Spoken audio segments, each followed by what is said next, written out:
হাড়োয়ায় প্রকাশ্যে তৃণমূলের গোষ্ঠীদ্বন্দ্ব, দলীয় কার্যালয় ভাঙচুর।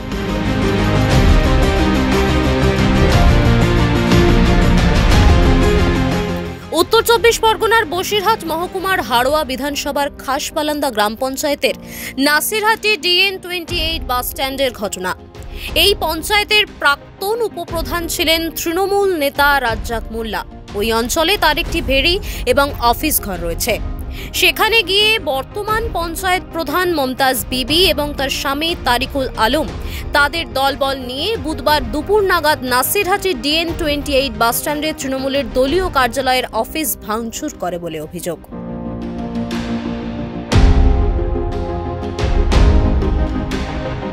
প্রধান নিজে এখানে এসে, প্রধানের স্বামী এখানে এসে বিরাট থ্রেট দিয়ে গেছে থানার সামনে।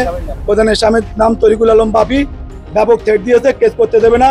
এখানে লোকজন নিয়ে থানার সামনে দাঁড়িয়েছিল, আমাদের বিরাট হাত নেড়ে নেড়ে ছাসিয়ে যে কেস করা, অমুকের জায়গায় ঢুকে দেবো, তমুক জায়গায় ঢুকে দেবো করে আমাদের ব্যাপকভাবে। উনি আর কি শুনেছি নাকি যে উনি নাকি কিষাণ ছেলের নাকি সভাপতি তৃণমূলের, কে দিয়েছে তো জানি না কিভাবে হয়েছে। তো উনি এখানে এসে মানুষকে শাসিয়ে যাচ্ছে, থানায় কেস পর্যন্ত করতে দিবে না, গুন্ডা পাঠিয়ে মারধর করছে। প্রকাশ্য দিবালোকে রাস্তায় ফেলে এলোপাথাড়ি মারধরের অভিযোগ তৃণমূল নেতা তারিকুল আলম বাপি সহ বেশ কয়েকজনের বিরুদ্ধে। অভিযোগ রাজ্জাক মোল্লার ভেড়িতে যাওয়া এবং অফিস ঘর ভাঙচুর করা, এই কারণেই নাকি এই অশান্তির সূত্রপাত।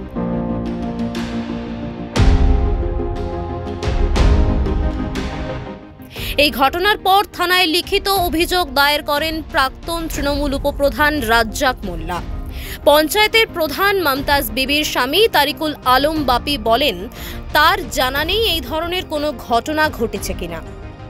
প্রথমে তো এই ধরনের ঘটনা আমার নজরে নেই, ঠিক আছে। আমার নজরে যেটা আছে, গতকাল রাত্রে আমাদের পঞ্চায়েতের যিনি উপপ্রধান ছিলেন, ভদ্রলোক এখন বর্তমানে এক্স উপপ্রধান একজনের কাছে টাকা পায়। যে ব্যক্তির কাছে টাকা পায় সেই ব্যক্তিকে এক্স প্রধানের বাড়ির সামনে এক্স প্রধান সে সাধারণ মানুষটাকে বেধড়ক মারে। এই ইনফরমেশনটা আমার কাছে আছে। এরপরে আর আমার কাছে কোনো ইনফরমেশন নাই, এরপরে আর কোনো ঘটনা আমার নজরে নেই। যে অভিযোগটা করছি সম্পূর্ণ কি মিথ্যা অভিযোগ? সম্পূর্ণ মিথ্যা বলতে ঘটনাটাই সত্য, মিথ্যা বলতে ঘটনাটা হচ্ছে পার্টিকুলার ঘটনা হচ্ছে দুই ব্যক্তির মধ্যে লেনদেন সংক্রান্ত ব্যাপার নিয়ে মারপিট। আচ্ছা, এর সঙ্গে কোনো রাজনৈতিক সম্পর্ক নয়, এর সঙ্গে কেউ ব্যক্তি কোনো নেতার লড়াই না, এর সঙ্গে কোনো রাজনীতির ইনভলভমেন্ট নেই। এটা শুধুমাত্র ব্যক্তি দুজনের টাকা পয়সার লেনদেন সংক্রান্ত নিয়ে গন্ডগোল। ওসমান আলী মোল্লা বলেন, আমরা একই দলের নেতা কর্মী এবং সমর্থক। ওর স্ত্রী প্রধান হওয়ার পর থেকেই বিভিন্ন সময় আমাদেরকে হুমকি এবং মারধরের ভয় দেখায়।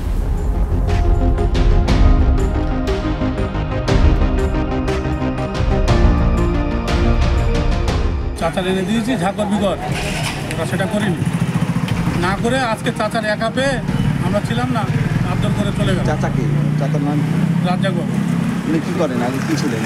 হ্যাঁ, উনি কোন দল করেন, আগে কোন দলে ছিলেন? আগে টিএমসির উপপ্রধান ছিল। হ্যাঁ, এখনো টিএমসি করেন তো? তিনি থাকাকালীন তো কারোর এরকম মারধর করেনি, এখনো টিএমসি আছে।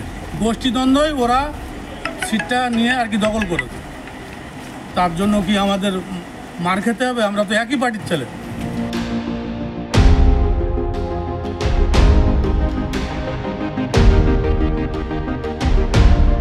উত্তর 24 পরগনা থেকে সুকান্ত চট্টোপাধ্যায়, ওঙ্কার বাংলা।